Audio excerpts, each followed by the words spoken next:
So I have put up NewTek's website, and this is where you go for all their products. Pardon me. Or in my throat. Then we're going to click on Lightwave 3D because that's what we're interested in using. And when you do, there should be, okay, that's not good. They've changed it. Okay. Oh man. They had, come on. Or maybe, okay. Come on, maybe they put it over here. Solutions, projects list, how about that? No, we want here. Lightwave training videos used to be up here. Oh well, this week it's down here. Lightwave training videos. And all of these are online, unless they've changed it and we don't have them available anymore. 24 hours of training, Lightwave 3D video training, learning the basics. They've changed it all. Oh man.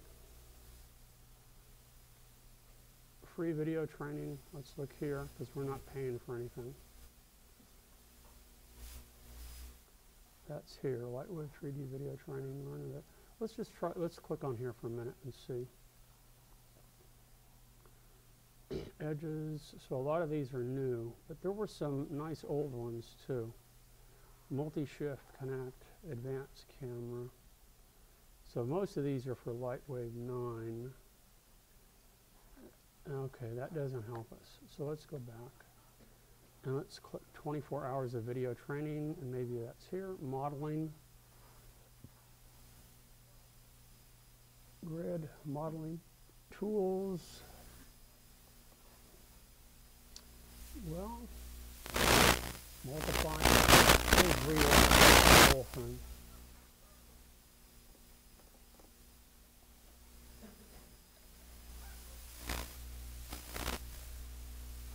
Well, I guess I'm going to have to, over the holidays, look at some of this myself and see what how they, if some of the same tutorials are here, or if they have changed them. So,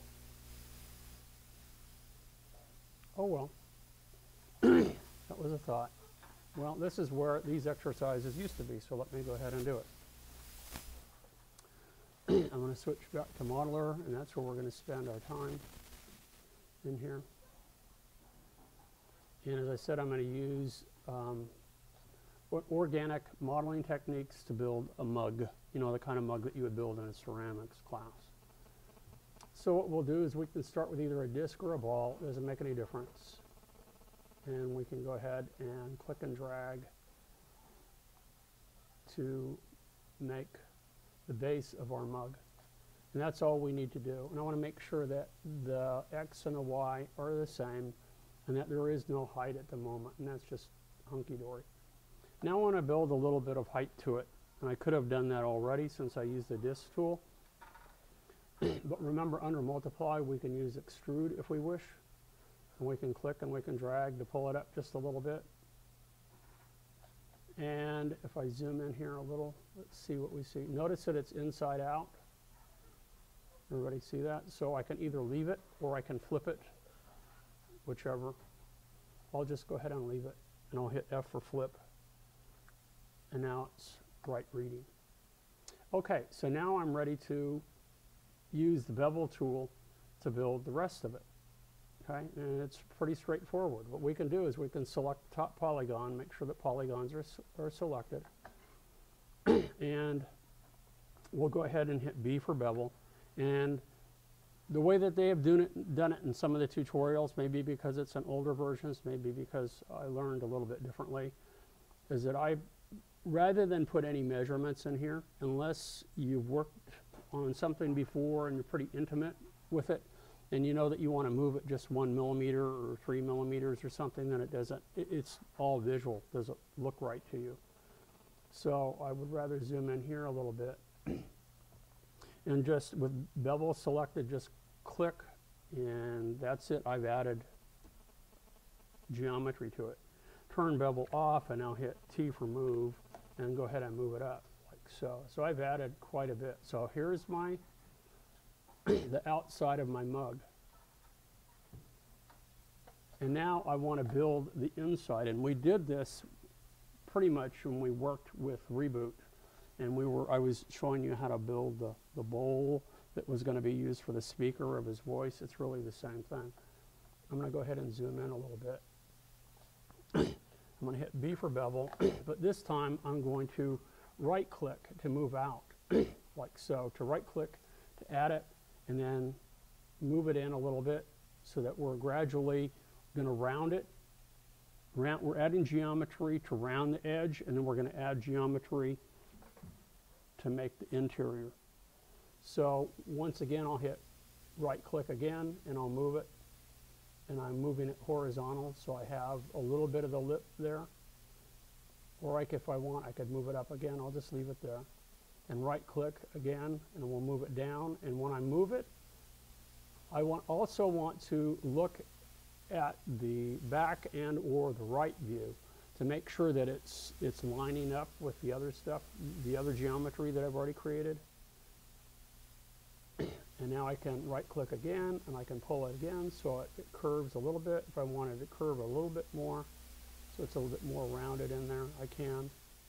Try to make the size of the polygons relatively even. You can always move them later if you want. And then right click again, and let me pull it in one more time. There we go. And then right click again, and I'm going to pull it down. So now,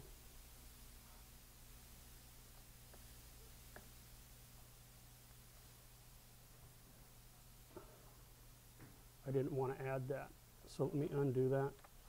So I'm done. I'm going to hit T for move by letting go of the mouse. I kind of blew it. And I'll just move it down like so. And if I want to round the bottom out, if I'm going to see this, because watch what we're looking at here, and you can see that we can see inside our mug now. Okay, and I've rounded it out. If you want the bottom rounded, we would do the same thing. I can come in here, hit B for bevel, right click, and pull it in just a little bit. And hit B for bevel, and just right click and move it in just a little bit more so that it sort of rounds out a little bit at the bottom.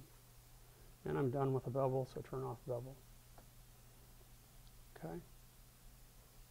Now, if I were to hit the tab key right now, and let me deselect the polygons, that would be helpful.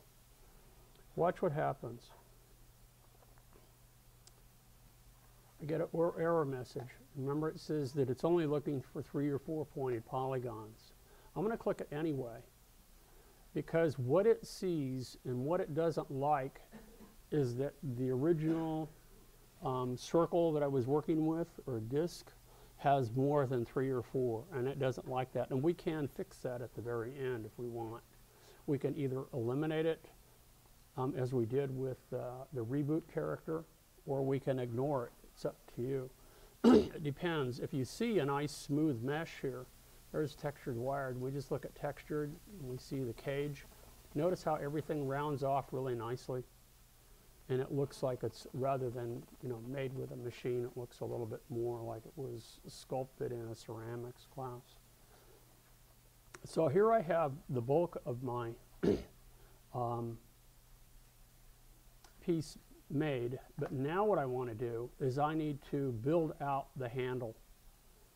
And we're going to learn a new tool today, and it is under, let's see where it is, it's under More, under Multiply, and it will be the Magic Bevel, okay? And for myself, I've always found it kind of hard to control, but that's okay. It'll work okay for us. So I'm going to look here, and I see that I have some geometry here. And I don't know why this one is here. I'm going to go back a few steps. That's what I want. Oh, okay, never mind. I'm good. Good to go. Just turned off tab key. I see that there. So I'm going to turn it off again. That's okay. I would rather not see it at the moment. So now I'm going to hit Shift K for a knife. And I need to create a place at the top to attach it, and one down here. So from either the back or the right view, doesn't matter which one. I'll go ahead and I'll click and drag and pull it across like so. Try to make it pretty even. And then I'll right click down here, and I'm going to right click here.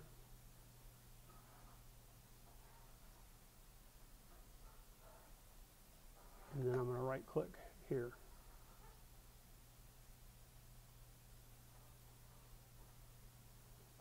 Okay, I'm going to go ahead and view this as textured wireframe so I can see what I've done here. Okay. Now what I'm going to do is let's look from the right view. Let's turn off the night knife. I need to tinker with the geometry a little bit. So if I look over here, this is where I want to attach here, and this is where I'm going to attach down here. Actually, I could attach it here if I wanted to. These two, or these two, doesn't matter.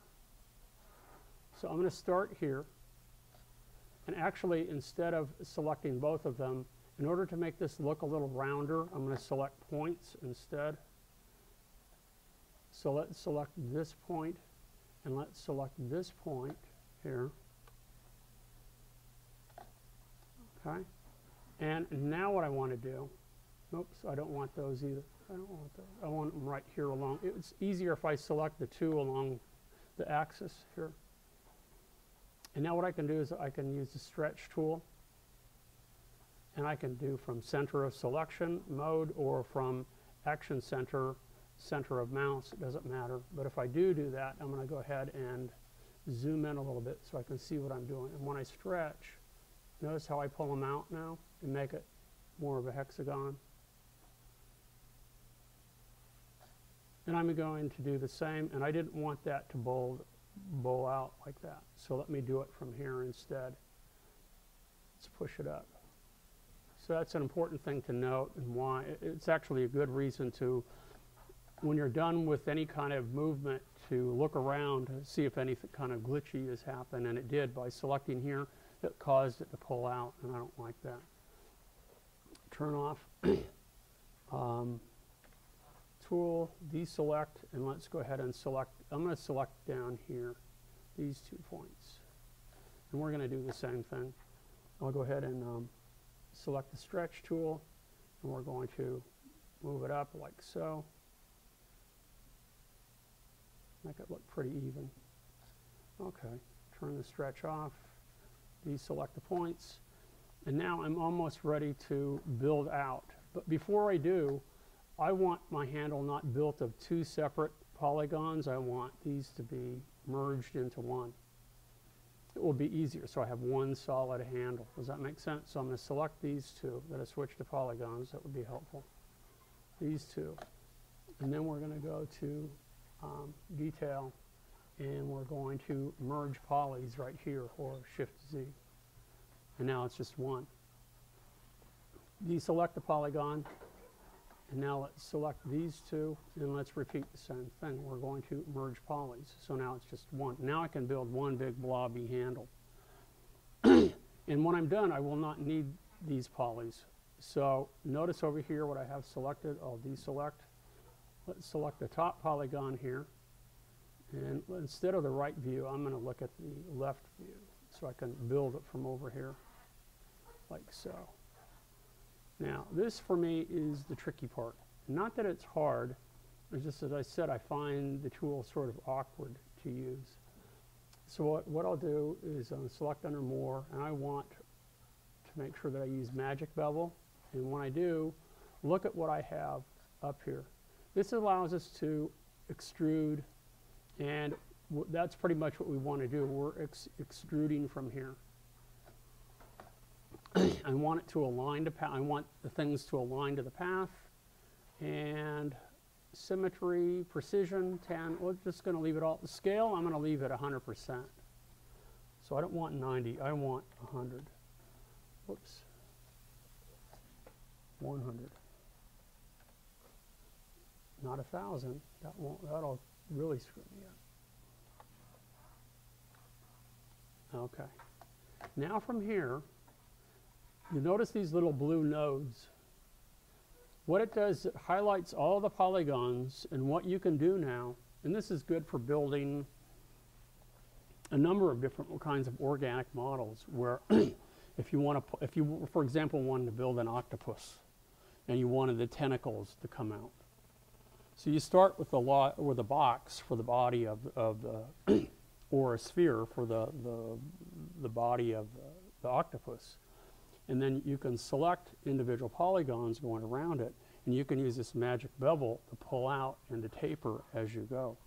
So watch when I click on here, and I pull it out, and it really looks screwed. So what am I doing?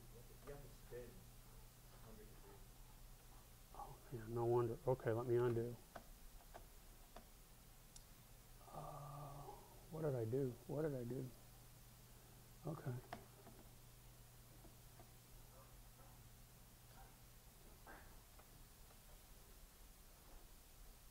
Why won't it let me undo? There we go. Okay. Let's try again.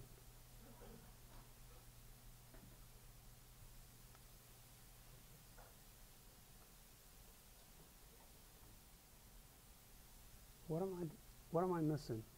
The spin, you had 100 Let me reset. Let's try that. Where is the spin? underneath the scale.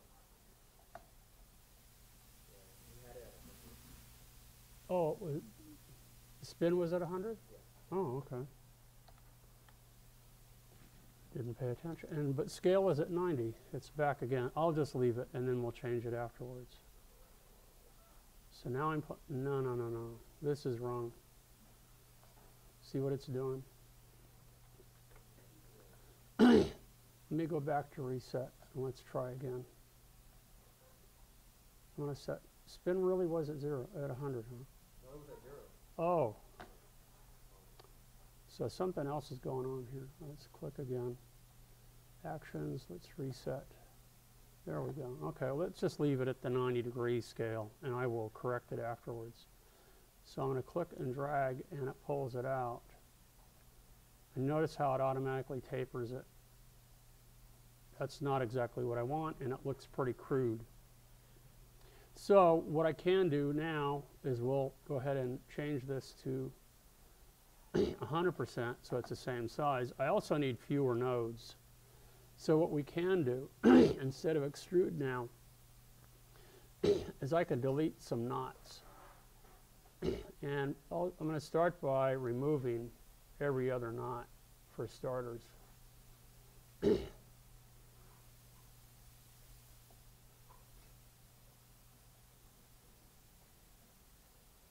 Just to simplify this, it creates way too many. We could probably get away with fewer than this, but that's okay. And now, instead of delete knot, I can edit path. And to edit path, I can go ahead and I can move these knots like so to, again, to tweak this and to fine tune it and make sure that they are a little bit more evenly distributed. And to make sure that it is following a path closer to what I had anticipated here. So I'm trying to make this line up nice and to make the handle look somewhat presentable. When it's converted and you go back and you hit the tab key once again, it's surprising how it clears everything out and makes everything pretty clean. But you know, if you don't like it, then you just come back and undo and do it again.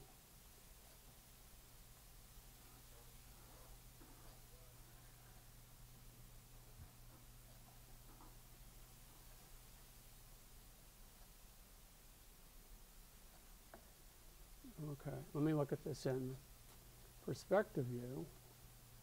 It's not too bad, okay?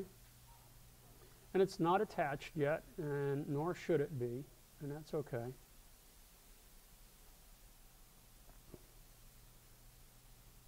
Okay? So I'm going to live with that. I'm going to go ahead and turn it off. Make sure that it's done here. So it's under more, it's magic bevel. So I'm done with it and it's locked it in now.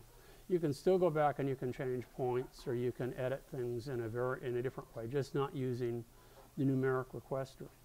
Now I'm going to go ahead and deselect because I have some polygons that I don't need. Remember, I have this polygon here. I don't need it. It's not going to be visible. So I can hit K for kill the poly, and it creates a hole.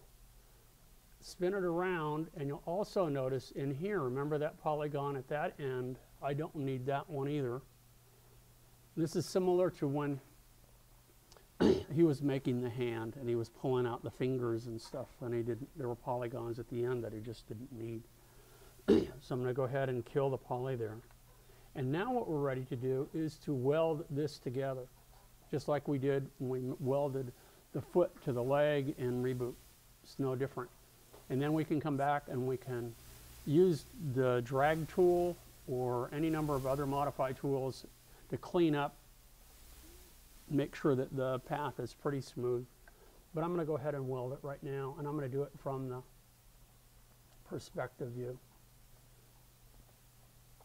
So let's go back to detail, and I want to go to, I have to select my points first.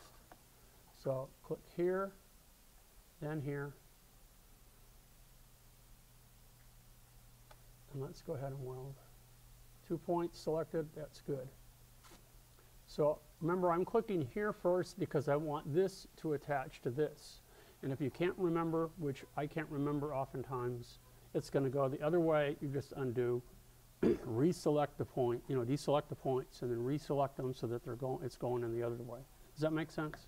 Because if I select this one first, I didn't want that one selected, and then this one, and I select weld, watch how it goes. Oh, I don't want that. I'm going to undo. Let's deselect this one. Now watch when I hit weld. Notice how it's moving here to here. I want this to move here to here. So it depends on the order in which you select the points. So I have to deselect them, select here. Let's rotate this a little bit. Hold down the shift key, select that one, and let's go ahead and hit weld. 2 points selected, that's good. Now we're just kind of going around, just like we did with the Reboot character. Select here, hold down the shift key. 2 points selected, good. So we're gradually going round, round, round, getting everything selected.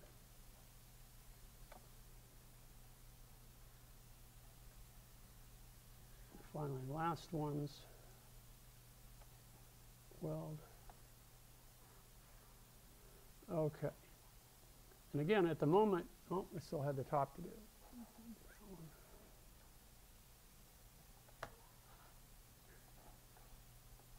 Okay, everything looks welded. Everything looks pretty good. Let's zoom out a bit. And let's hit the tab key and see what we get here. Now let's turn off texture. You notice it looks like, and this is why I think this style of modeling is advantageous, is that when you see the attachment here, it really looks like a ceramic mug, something that has been organically, I've taken the clay and added it and smoothed it out and put it together. And notice how everything, even though my handle was a little off, it sort of smooths out pretty nicely. Now, it still doesn't like it that I have those polygons there. But like we did before, what I can do is I could start on the inside if I want. So if I select this polygon first, let's switch from points to polys. And I kill the polygon. And then what I need to do is I need to select all of these bottom points here. So I probably have to zoom in here really carefully. Let's see if I can do this without too much muss or fuss. So with nothing selected, points, I need not polygons but points, and I'm going to right click to lasso around this bottom row of points. Try not to select anything else.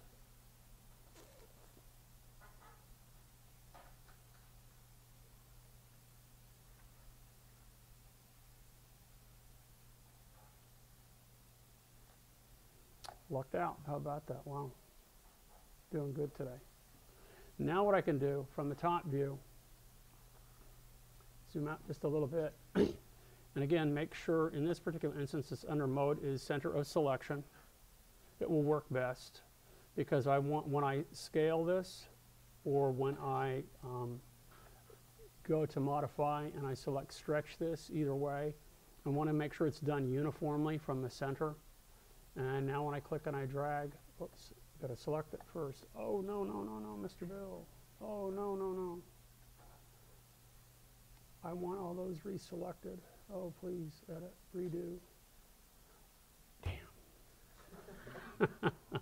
Okay, well, I tried. What can I say? Let me zoom in here. It might be a little bit easier. Didn't want to stretch it. I still have stretch turned on. Okay.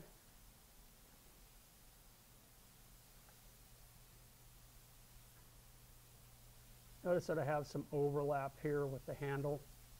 I probably should have moved all of these guys down so that there was no conflict, but it doesn't matter, I suppose. Because I have polygons selected. Oh, man. Okay, well, I guess I can't walk and chew gum at the same time.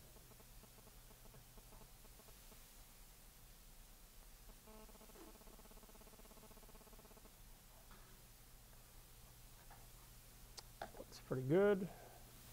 Come back here, zoom out, and again, let's go ahead and select stretch, and we pull it in all the way until it just becomes one point in the middle. Now I'll hit merge, and can everybody see what I'm doing here by doing this? It took that circle that has probably 24 points around it, because that was the default setting to make the polygon, and now it's like cutting a pie up. And now I have 3 pointed polygons. What I'm hoping to do when I hit M for merge and I select automatic, that says 23 points eliminated. That looks good, really good. And now it smooths it out. Now I need to do the same for the bottom.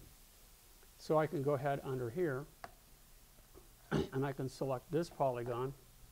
And if I want to create a little bit of a roundness under here, like we created a roundness up above, I can do the same thing, hit B for bevel. And I can right click and move in just a little bit. And right click and move in. Right click, move in. Right click, move in. Like so. So you create that little hollow underneath. Now if you're wanting to make it look pretty believable. And now I'm done with the bevel, so turn that off. Make sure that I have bevel turned off. And we're going to do the same to the bottom. I'm going to go ahead and hit K for kill the poly. I'm going to select all of these points now that they're apart from everything else. Oh, I got polygons selected, so just select these points. Same thing as I did before. Go ahead and modify, select stretch, move them all together.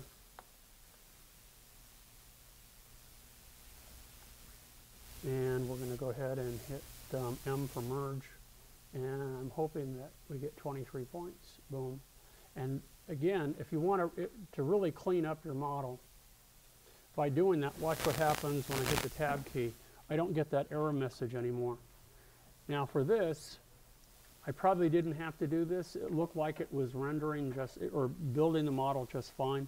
But oftentimes, if you're going to build something fairly, more complex than this, the problem that you're going to run into that they mention in some of those videos is that it can't see the polygons correctly when they're more than 3 or 4 points for the sub patch, and you're going to get these holes in your model when you try to render it. So you will have to probably kill the poly and maybe turn it into 3 points, or at least triple all of it when you're done, and then that will help too.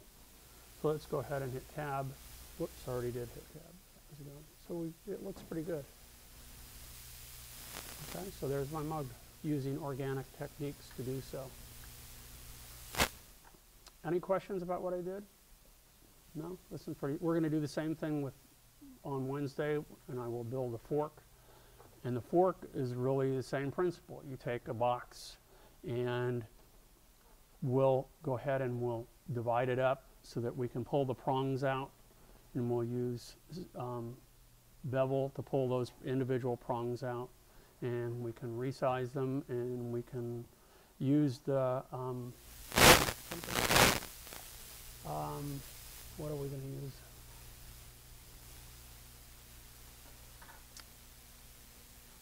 Oh shoot, I can't think of what we're going to use. Bandsaw, there we go.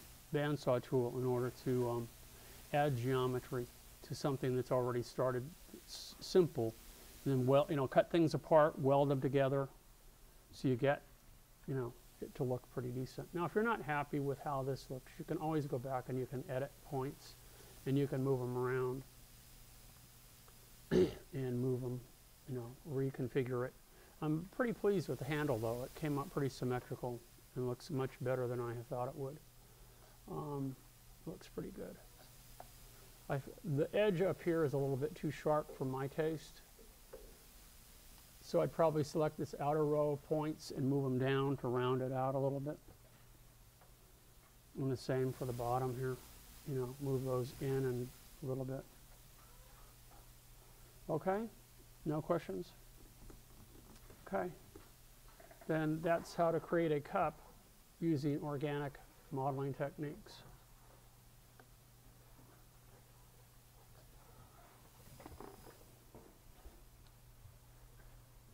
How you doing, Nicholas?